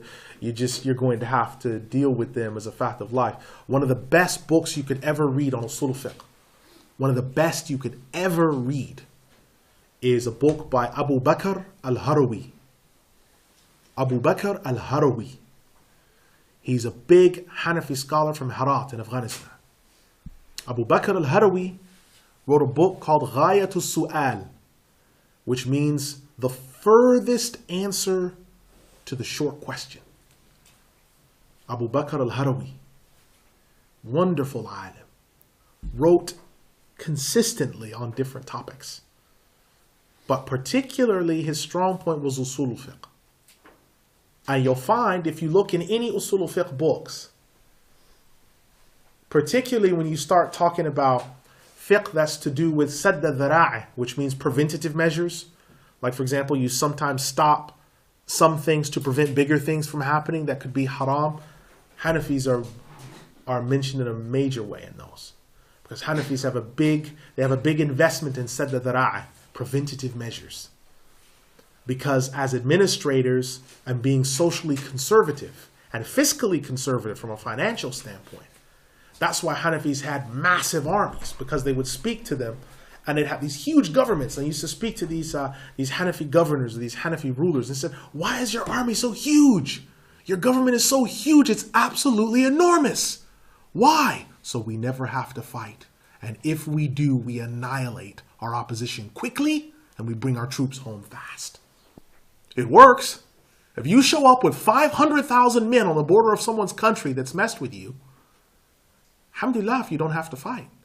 Because the message that you have 500,000 people ready to go at any one time travels quickly. If you do go to war and you stamp them out like fleas, well then word spreads to others, do not bother those people. They've got 500,000 and they will eliminate you. That's why the preventative measures, sadd al-dhara'i, and that's why some of the Hanafi fuqaha allowed and pushed hard for Abdul Qadir Khan to get the nuclear bomb for Pakistan. Preventative. Why? Because it's better if we think that the Indians may do something that we drop it first on them. Because we need to have preventative measures. They're less likely to invade if they know that we have not a nuclear bomb, but nuclear bombs. It's easier and more preventative. And so those Hanafi ulama said they should get it and pushed for them to get it. Whereas, say, some of the Shafi'i scholars wouldn't. So in countries that are predominantly Shafi'i, they've generally tried to get them not to have it. Because mutually assured destruction has been a principle that a lot of the Shafi'i ulama, they don't like that because, okay, they drop it on us and then we drop it on them. But what does that mean? That's the end of everything. Or possibly the end of everything. The Hanafi scholars say, no, it won't, because the day of resurrection must come. Humanity must go on until the day of resurrection. So if we drop it on them, we know the day of judgment is not going to come straight away, because humanity must live until that time. And so we're going from the qadr of Allah to the qadr of Allah, and we're dropping it on them because it's the qadr of Allah. And that's their position. And I respect that. You have to respect the Hanafi scholars because they're thinking pragmatically. India's next door. Bangladesh seceded. India's next door. Kashmir's been absorbed into all types of madness. So what the Hanafi scholars are saying is get the bomb. Because what's next? They absorb Sindh? Northwest frontier? What are they going to absorb? What other province are they going to absorb? That's what they're thinking. So it's always sadd al-dhara'i. They're thinking of preventative measures. Now, other ulama who also died during this time, but we'll mention one person. His name is Mikhail al-Aslami. He was executed as he became a Muslim after having been a Christian, and then sought to bring other Muslims to Christianity through covert means. The charges were brought, and 49 witnesses from all walks of life were brought forward in 789 AH when he was executed. Okay, so there are people back then and now who become or say that they've become Muslim or Christians and will go to try to subvert Muslims and to convert them to Christianity. And so this person, when it was found out what he was doing, he was held on trial, like everyone else deserves. They had 49 witnesses, went through all the structure, went through everything else, and then when it was found that this was the case, he was executed. Just the same way that Jahm ibn Safwan and Ja'ad ibn Dirham, they were executed for spreading the belief that the Quran was created, because it was to stop tribulation from coming to the population, in which the whole society could be brought down. So sometimes people get punished by a death sentence because the whole society could be brought down. Rape, which is the death penalty according to many fuqaha, is because it's an attack on society in general. You attack and you attack, the woman's never going to forget that. Armed robbery is the death penalty. Crack and dope smuggling is the death. If they catch you doing that in the Gulf, they know that you've got drugs, you're going to die. Now, that's because of what it represents, an attack on society. And those ulama think, and they say that this must be stopped. It's got to be stopped. And this was an example, this Mikhail al-Aslami. There are other examples of people who have done the same thing today in our midst, that say we've become Muslim. Sometimes people that have sincerely become Muslim, and they've come into the deen, and with lack of knowledge, have caused incalculable damage. Incalculable damage. And so that's why you have to think and always pay attention to what's going on around you.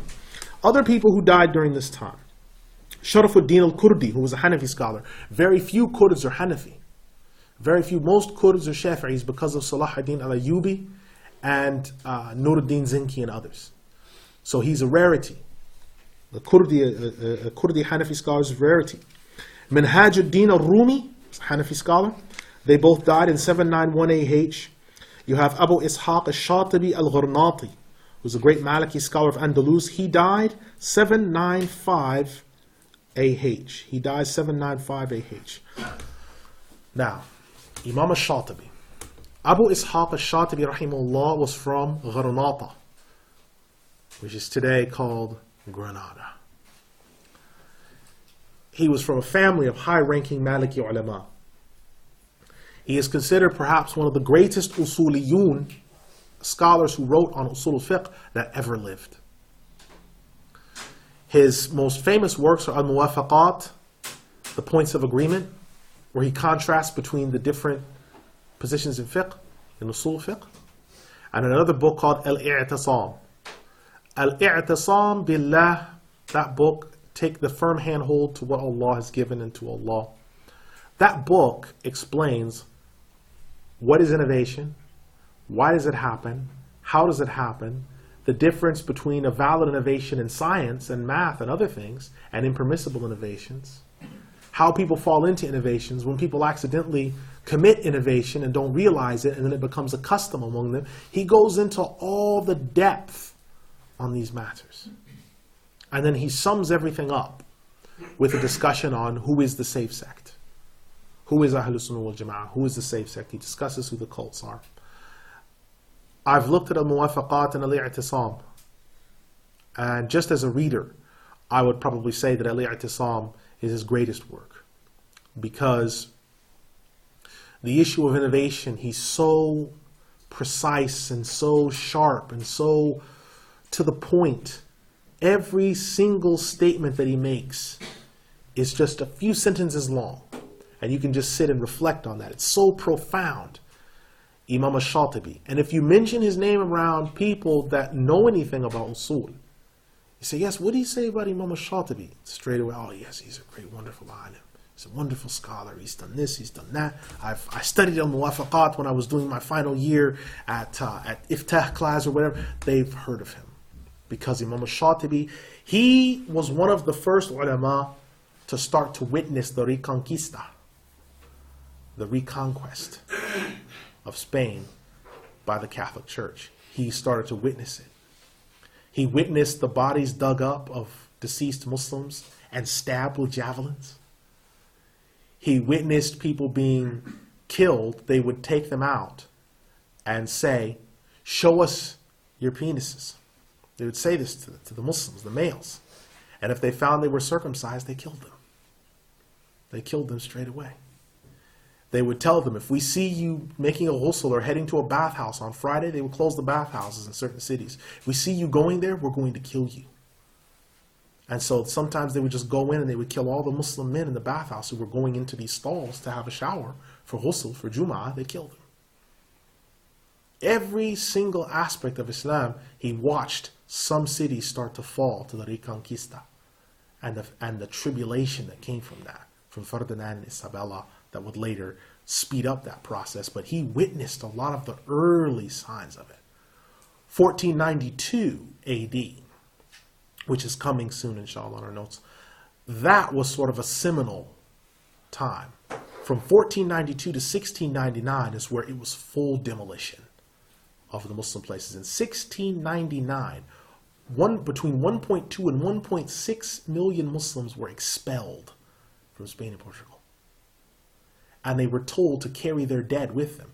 That's why there's no Umayyad. Why is it that we ruled there for 950 years and all the Umayyad rulers are buried in Morocco and Algeria and Mauritania? What on earth are they doing there? Well, because we had to take them with us. Qurtubi, he's not from Morocco, but he's buried there. Imam al-Qadi Iyad, he's not from there, but he's buried in Morocco. Why is he buried in Morocco? He's from Andalus, because they made us dig up the bodies of our people and move them. So you should understand what's coming. And Imam al-Shatibi already was seeing glimpses of what was coming. Another scholar, Zainab bint al-Harraniya, she's the niece of Taqiyuddin ibn Taymiyyah, rahimahumullah. She died in 799 AH. She was a memorizer of hadith. Some records put her knowledge at 200,000, some 300,000. Allahu alam which one it was. But she had extensive knowledge of hadith. Extensive. Far more than 100,000. Extensive knowledge of hadith, usul fiqh, and she took after her uncle in terms of studying the different sciences of sources of differences of opinion. You have Jamaluddin Az-Zarnadi, the great Hanafi scholar in 800 AH. You have Alauddin al-Ba'ali, who died in 803 AH. Now, Alauddin al-Ba'ali, he wrote a number of books. Probably his most famous one is Al-Ikhtiyarat al-Fiqhiyya min Fatawa Shaykh al-Islam ibn Taymiyyah. In this, what he did is he took Imam ibn Taymiyyah rahimahullah, all of his books, and he fleshed out the most beneficial points and put them in this small volume. He was a student of another alim, who I'll talk about in just a moment. And he wound up being the qadi and judge over 5 countries. Similar to Ibn Kathir. Over 5 countries, he was the qadi and the judge, fatwa writer for them as well. So he would receive bags of mail, sit down over the weekend, answer them, and try to have them sent back. Imam Alauddin al-Ba'ali, what stands out about him is he walked a middle path with regards to Imam Taqiyuddin ibn Taymiyyah rahimahullah. There are some people who took a path in which they declared him outrightly, they declared him a kafir or an innovator. They would just say Taqiyuddin ibn Taymiyyah is a kafir, he's an innovator. He did not walk that line. There were some people who took the line that he was the greatest scholar that ever lived, or one of the greatest scholars that ever lived. He walked the middle line between that. That he was a magnificent scholar, but that he wasn't a kafir. And that he'll distill from his writings the best of it. And that's what al-Ikhtiyarat al-Fiqhiyya is to rescue Ibn Taymiyyah from his admirers and his detractors.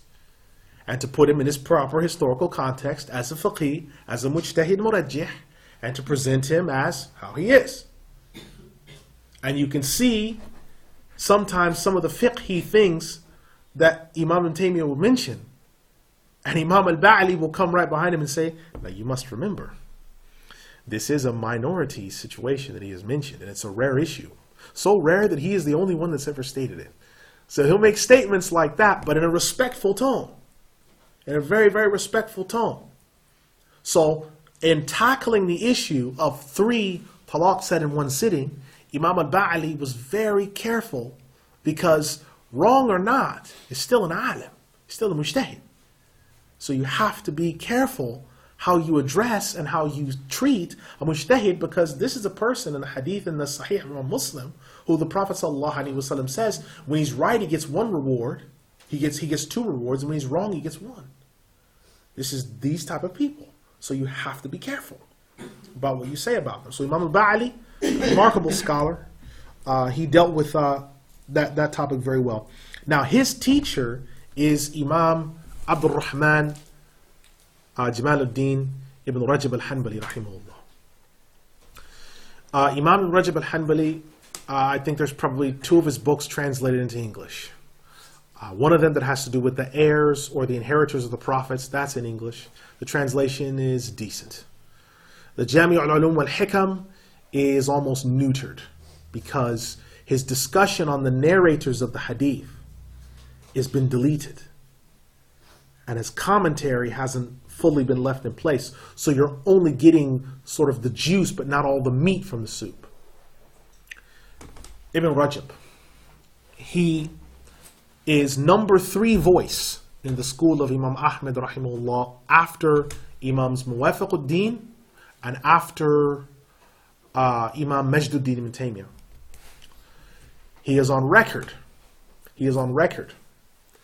of having the level of 700,000 ahadith memorized. 700,000. And he wasn't mujtahid murajjih either. But he's memorized more than Ibn Taymiyyah and Ibn Qayyim. By his memorization of hadith, he's on par with the students of Imam Ahmed. 700,000, that's how much Abu Bakr al-Athram memorized. That's more than Bukhari memorized. That's more than Abu Dawood memorized. That's more than what Muslim memorized. Imam Ibn Rajab al-Hanbali rahimahullah. His book on Usul al-Fiqh, normally Usul al-Fiqh books are volume, 2 volumes. His is 6. And he says, I'm only doing this book as a small primer, a beginner, to cover 50 masail in Usul al-Fiqh.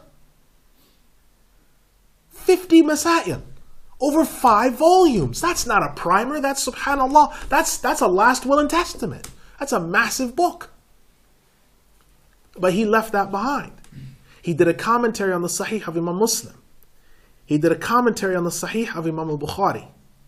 He didn't finish it, but he got up to the book of Hajj, if memory serves me correct. Ibn Rajab, rahimahullah, with his knowledge and his depth, he was one of the great scholars of his time. And he was above the mujtahidun and murajjihun in his knowledge, but was still subordinate to them. And that's why he's such an unusual figure, because his hifz is so enormous. The breadth of his knowledge is such to where when he would refer to masail, he would narrate not just all the ahadith on the subject, but every single variation that there is in the hadith. Every single variation. So when you talk about people like this, Ibn Rajab, you have to put him in his proper perspective, from a hadith standpoint, from a fiqh standpoint, from a creed standpoint. He dealt with all these matters. He wrote a book, Lata'if al-Ma'arif, on the different holidays that Muslims have throughout their calendar. The 2 Eids, right? What they're supposed to do in each month, if there's any sunnah things. And if there's things that aren't sunnah, he talks about why. Why isn't this the case? He goes into all these details. He discusses them, right? He mentions about the Eids and the virtues of the Eids, Laylatul Qadr, the different aspects of Ramadan, the virtues of Ramadan, the secrets of the fasting of Ramadan. He discusses all these things, right? He's about 3 men down from our Grand Sheikh, Sheikh Abdul Qadir Jilani rahimahullah. He's 3 men down from him. He's one of the Senate carriers. He's one of the Khulafa in the Tariqah. Very remarkable scholar, and you can see from his character that he stands out. You have another scholar, Abdul Jabbar al-Khawarizmi, he was a Mu'tazila Hanafi who assisted the Tatars by telling people not to resist him. He died in 804 AH. He was the last of his kind for the most part. He was the last of his kind. Then you find Imam Ibn Hajar al-Asqalani, the Shafi'i judge. He died in 852 AH. Imam Ibn Hajar al-Asqalani wrote a number of books in the science of hadith, and he wrote this, the Fath al-Bari. Al-Fath al-Bari is his commentary on the Sahih of Imam al-Bukhari. This is actually the completion of Imam Ibn Rajab's work, which has the same title.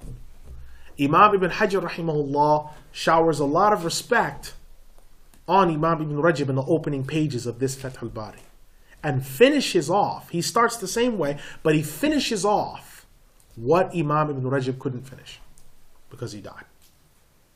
So with Fath al-Bari by Imam Ibn Hajar, you're getting 2 ulama within one book, which I think is a virtue. And he goes through all the different narrations and chains and any differences of opinion. He goes into everything. I mean, sometimes he'll be discussing a narrator and say, this narrator, in the early part of his life, he was acceptable. But when he narrates hadith in the latter part of his life, he's not acceptable because he suffered a head injury and that affected his memory, and you can't take from him in this issue. So when he's narrating this hadith from this sheikh, that's in his later life. He had a head injury. Don't take from him then. But in this, before his head injury, alhamdulillah, he's fine and he's authentic. When you have narrators that will sometimes have the same name, he can tell you, now this one, sometimes people mix them up because they both have the same name. But this person is this person, and this person is this person. And he can tell you who they are. His books on usul al-fiqh on the science of hadith are standard reference manuals. One of the great Shafi'is from Al-Azhar University. He was the chair of Al-Azhar. Remarkable scholar. Imam Ibn Hajar, he wanted to quit in the early part of his career because the science of hadith was so grueling and so difficult. And one of his teachers, a female scholar, said, "Young man, do not quit. I perceive greatness in you. You must not give up. You must continue." And he continued, and he worked hard at it until he became one of the greatest hadith scholars of all time. If you find someone speaking ill of Ibn Hajar or saying he's a great scholar, but don't sit with that person. Because certain people have made, certain people this ummah just agrees upon. Imam al-Nawawi, Imam Ibn Hajar is one of them. Imam Ibn Hajar al-Asqalani rahimahullah, he's one of them. People just agree on him. If someone quotes to you and says, if two people get in a discussion about a hadith in Bukhari, what does this hadith mean? No, it doesn't. You're lying. It means this. No, you're a liar. No, you're both liars. And there's this massive discussion. And someone who has access to the Arabic language goes over, takes Ibn Hajar down from his shelf, from the Fath al-Bari, from the relevant volume, reads the necessary page of the hadith, the commentary, the transmission on the hadith, the Arabic grammar that surrounds the hadith. That should be the end of the discussion for you. Well, that's it. Shaykh has said it. That's it. Now, another alim, one of the greatest ulama of all time in hadith, was alive during his time. You may care to take a note of him. His name is Badruddin Mahmud al-Aini, the great Hanafi scholar. The great Hanafi scholar. And chief qadi over the houses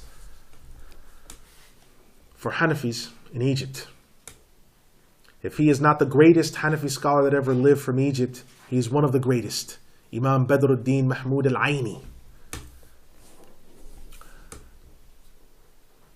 He found out about Imam Ibn Hajar's classes on Fath al-Bari, and he had some of his students go to them, and they would write down the notes and take it back, and he would answer them. When Imam Ibn Hajar found out about this, he wrote a letter to the other authorities to copyright his book, that he couldn't breach his book. So Imam Badruddin al-Aini, he waited. And when the book came out, he was the first one to buy the Fath al-Bari, and he wrote a commentary going against the Fath al-Bari called Umdat al-Qari, which is the answer to Fath al-Bari from the Hanafi position. Because Ibn Hajar would sometimes say, and the position regarding the hands is that they go under the chest, and there is no evidence otherwise. That's fiqh.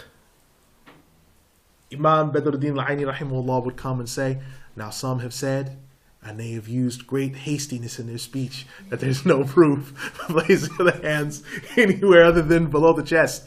We will show you and take the film. We will show you and take the film and the veils from your eyes to prove to you otherwise. And he would go into all the proofs and the evidences.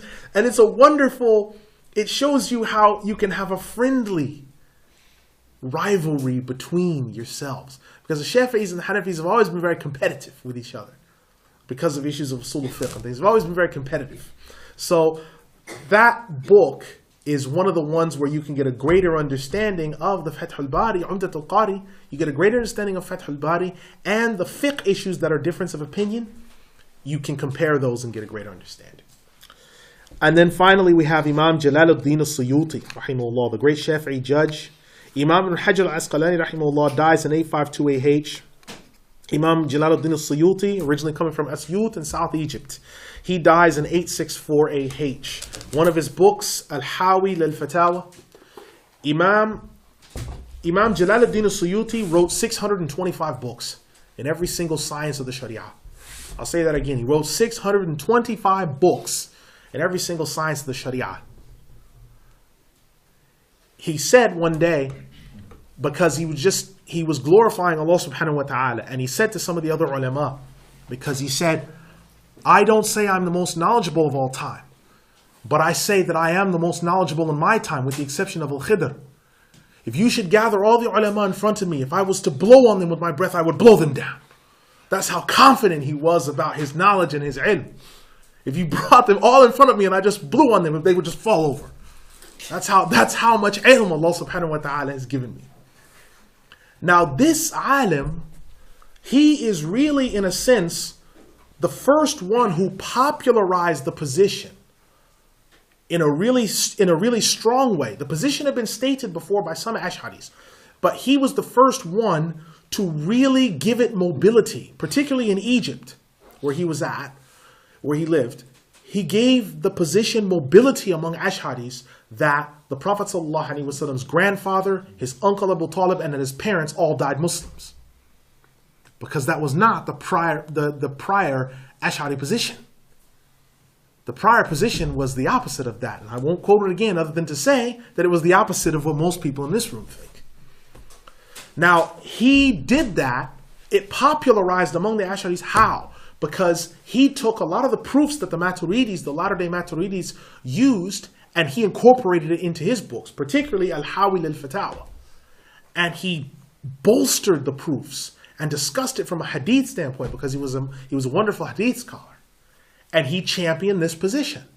And so now, today, from all the disputes that are happening regarding this issue, you find Imam al-Suyuti's name usually near the top of the list of, no, listen, the ulama have said, a lot of them have said that this is the position. Look, what is this? Imam al-Suyuti has said in Al-Hawil al-Fatawa that this is our position. Because he popularized it that strongly. Prior to that time, that was not the dominant position that the Ash'aris held. They held the opposite position. Imam al-Suyuti at one point was seen, when he got in a discussion with some of the ulama, the language that he used made them ask him, are you claiming that you're an absolute mujtahid? And he said, no, because he said that I look directly at the sources and I derive with istikhraj and istinbat. And the language that he was using, some of the ulama said, are you claiming that you're an absolute mujtahid? He said, no, I am still very much attached to the school, but I'm saying that Allah has blessed me with all the teachers that I've had, that I am able to look at things and have itqan that other scholars don't have. Because obviously absolute ijtihad, you see, requires an absolute mujtahid to teach you, which would have been the next question that those ulama would have asked. So fortunately, he answered correctly and said, no, I'm not claiming that. Now, Imam al-Suyuti, also in the latter part of his life, he isolated himself from the people and wrote extensively. This is part of where his 625 books came from. He wrote a tafsir called the Jalalain. Him and another author, Imam Jalaluddin al-Mahalli, wrote this book. It's commentary. It's supposed to be a short, pithy tafsir of the Quran that someone can use for linguistic and other purposes. Right? The commentary, a book on, I think the best commentary on the Jalalain is the Hashia by Imam Ahmad al-Sawi, the great Maliki scholar, who died 1282 Hijri, if memory serves me correct. That's probably, I think, Allahu Alam, the best commentary on the Jalalain, because it's 4 volumes. It's really good. It's really good. So in looking at then these ulama, like Imam Suyuti, Ibn Hajar al-Asqalani, we realize that the era of the murajjihun, the mujtahid murajjih, is grinding to an end. And so the books become smaller. Books become smaller, so they're not massive like they were before. The commentaries start to become shorter, right? There starts to be less of some of the open debate that we saw and more consolidation of what's already there. And this is the aftermath of the extinction of the mujtahidun al-murajjihun. But their legacy remains behind. It remains with us. أقول قولي هذا استغفر الله لي ولكم أستغفر الله إن الله غفور رحيم يرحم الراحمين. Now, alhamdulillah, Allah blessed us to end on time. Is there a question over any of what we've covered today from the believers? Is there a question? Because I know I must have left something out, or maybe I didn't explain something in depth as fully as it could have been covered. Is there a question from anyone? Something that I've left out? No? There's no question at all? SubhanAllah. That just shows I didn't think that it was that clear, but alhamdulillah, if it was, mashallah. Next week, we should, inshallah, be covering from 865 to 965. So, inshallah, we come close to the Ottoman takeover. And hopefully, inshallah, we reach it. And please remember to make dua for us, inshallah, as we make dua for you. Wassalamu alaikum.